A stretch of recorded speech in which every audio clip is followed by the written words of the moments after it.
নাজে ঘুম থেকে উঠেই বলছিল আম্মু ঘুরতে যাব। আসসালামু আলাইকুম সবাইকে, সবাই কেমন আছেন? তো হাঁটতে হাঁটতে চলে যাচ্ছি বাজারের দিকে। আর রুমেও যেহেতু সবজি নেই, তো ভাবলাম চলো সবজি নিয়ে আসি। আর ওর বাবা যেহেতু অফিসে থাকে, বেশিরভাগ সময় আমরাই এই কাঁচা বাজারটা করে নিই। তো দেখি টাটকা যেই সবজি পাবো সেগুলো নিব। আর এই বিকেল টাইমে অনেক টাটকা টাটকা সবজি পাওয়া যায়। সবাই টাটকা টাটকা সবজি নিয়ে এসেই বসে, বিকেল টাইমে আসে।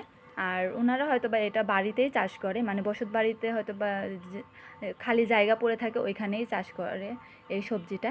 তো সবার হাতে লাউ দেখছিলাম, আর এখানে এসেও দেখি অনেক লাউ উঠেছে আজকে।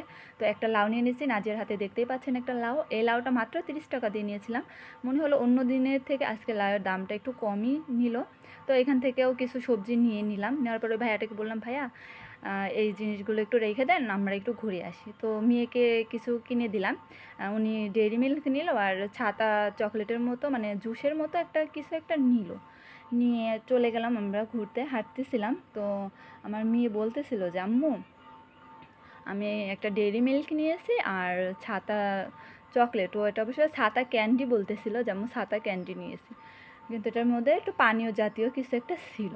তারপরে অনেকক্ষণ ঘোরাঘুরি করার পরে যখন আমরা চলে আসছিলাম, তখন দেখছি একটা মামা আইসক্রিম নিয়ে যাচ্ছে। তো ছোটোবেলার কথা মনে পড়ে গেল। তো মামার থেকে আমরা মামাকে আমি জিজ্ঞাসা করলাম যে মামা, নারিকেল আইসক্রিম আছে? তো উনি বললেন যে হ্যাঁ আছে। তো নিয়ে নিলাম একটা, যে মেয়ে খেয়ে টেস্ট করুক। তো মেয়েকে একটাই নিয়ে দিয়েছিলাম। নেওয়ার পরে মামাকে বলছিলাম, মামা হলো ঘন্টাটা একটু বাজিয়ে দিন। আর এই আইসক্রিমকে আমরা আগে বলতাম মালাই বা বরফ বলতো, আমরা ছোটোবেলায় তাই বলতাম। তো উনি এখন ঘন্টাটা বাজাচ্ছে খেতে।